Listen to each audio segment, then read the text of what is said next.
여러분, 혹시 이기는 게 곧 지는 거라면 어떠실 것 같으세요?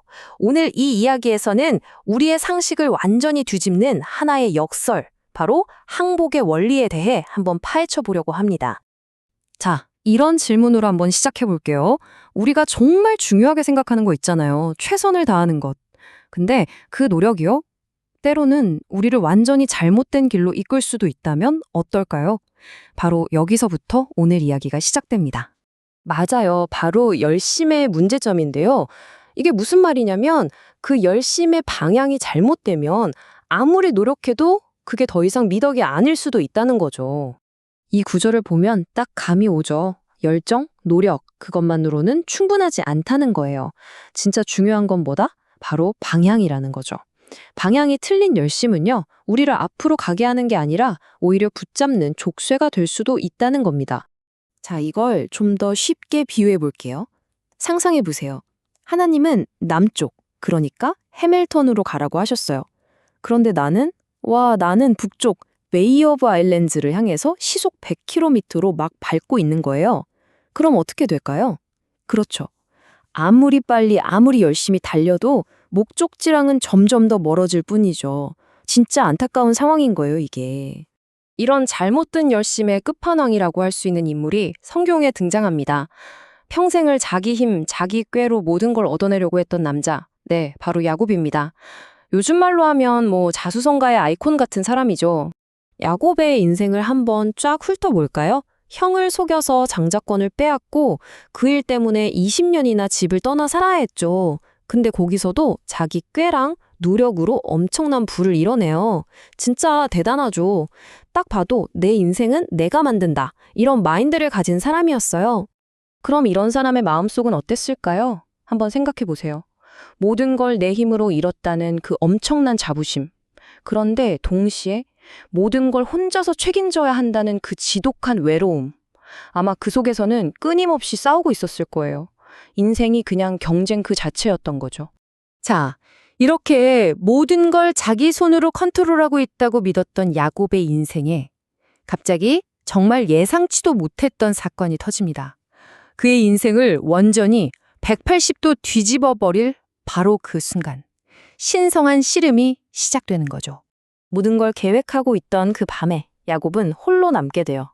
그런데 갑자기 정말 뜬금없이 어떤 사람이 나타나서 날이 새도록 씨름을 거는 겁니다. 여기서 진짜 중요한 게 있어요. 이 싸움, 야곱이 시작한 게 아니에요. 그냥 그에게 닥쳐온 거죠. 밤새도록 정말 팽팽한 씨름이 이어져요.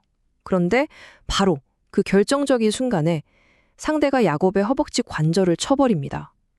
똑 하고 부러진 거죠. 이게 뭘 의미할까요? 야곱이 평생 믿고 의지했던 바로 그 자신의 힘, 그의 자릿, 그의 자만의 상징이 와르르 무너져 내리는 순간이었던 거예요.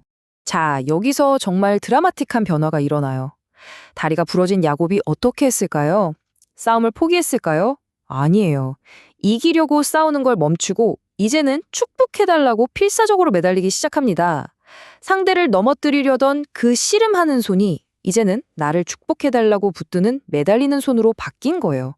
바로 이겁니다. 이게 이 이야기의 핵심이에요. 야곱이 싸움을 멈추고 매달리기 시작한 바로 이 순간. 드디어 이 이야기의 가장 중요한 원리가 드러납니다. 그게 바로 항복의 원리입니다. 그럼 항복이 대체 뭘까요? 그냥 지는 거? 포기하는 거? 아니에요. 이건 그런 차원이 아닙니다. 하나님 앞에서 내 힘으로는 더 이상 안 되는군요 라고 인정하는 거룩한 패배예요. 그리고 바로 그 순간 내 힘이 끝나는 바로 그 지점에서 진짜 의존이 시작되는 거죠. 완전한 전환점인 셈입니다. 이런 비유가 있어요. 물에 빠진 사람을 구할 때 있잖아요. 그 사람이 살겠다고 막 허우적거리고 발버둥 칠 때는 구조대원이 쉽게 다가갈 수가 없대요. 오히려 같이 위험해지니까요. 그래서 언제까지 기다리느냐? 그 사람이 힘이 다 빠져서 발버둥을 멈출 때까지, 바로 그때 진짜 구조가 시작되는 거죠. 항복이 바로 그 발버둥을 멈추는 거예요.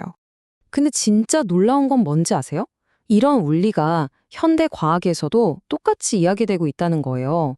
한 신경과학자가 연구를 해보니까 우리 인간의 신경계는 혼자 있을 때가 아니라 어떤 외부의 존재랑 연결될 때 비로소 안정감을 느끼도록 설계되었다는 겁니다. 와, 과학조차도 우리가 혼자서는 온전할 수 없는 존재라고 말해주고 있는 거죠. 그리고 나서 야곱은 새로운 이름을 받아요. 바로 이스라엘. 근데 그 뜻이 뭔지 아세요? 하나님과 겨루어 이겼다래요.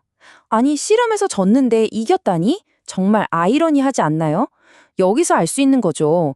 야곱의 진짜 승리는 힘으로 이긴 게 아니라 바로 항복하는 법을 배운 것에 있었다는 걸요. 자, 이 항복이라는 경험이 야곱의 삶을 완전히 바꿔놓습니다. 그냥 패배처럼 보였던 그 하룻밤이 어떻게 그의 인생 전체를 뒤바꿔 놓았을까요? 가장 먼저 변한 건 바로 기도였어요. 이전에는 하나님 이거 주세요, 저거 해결해 주세요, 이런 식의 요구하는 기도였겠죠. 그런데 항복 이후에는 기도가 완전히 달라져요. 제가 뭘 내려놓을까요? 주님은 제게 뭘 원하세요? 제가 지금 뭘 그렇게 꽉 붙들고 있죠? 이렇게 질문하는 기도로 바뀐 거죠. 얻으려는 기도에서 내어드리는 기도로요. 기도만 바뀐 게 아니에요. 행동이 완전히 달라집니다. 첫째, 그는 이제 다리를 절게 됐어요. 이건 평생 자신이 강한 존재가 아님을 기억하게 하는 징표가 됐죠. 둘째, 예전 같았으면 가족들 뒤에 숨었을 텐데 이제는 가족들보다 앞장서서 형 에서를 만나러 갑니다. 셋째, 교만하게 서 있는 게 아니라 형 앞에서 몸을 굽혀 절을 하죠. 마지막으로 자기가 평생 모은 그 재산을 아낌없이 선물로 내어줍니다. 완전히 다른 사람이 된 거예요. 그럼 그 결과는 어땠을까요? 실패였을까요? 아니요. 그가 얻은 건 20년 만에 형과의 진정한 화해, 그리고 그가 평생을 발버둥 치면서도 단 한 번도 얻지 못했던 깊고 깊은 마음의 평화였습니다. 이 수천 년 전의 이야기가 놀랍게도 최첨단 비행기 조종술에도 그대로 적용됩니다. 혹시 코핑 코너라고 들어보셨어요? 말 그대로 관모서리라는 뜻인데 비행기가 이 영역에 들어가면 조종사의 작은 실수 하나가 바로 추락으로 이어지는 정말 아찔한 위기 상황을 말해요. 이때 수십 년 경력의 베테랑 조종사들이 뭘 해야 하는지 아세요? 바로 조종관에서 손을 떼는 겁니다.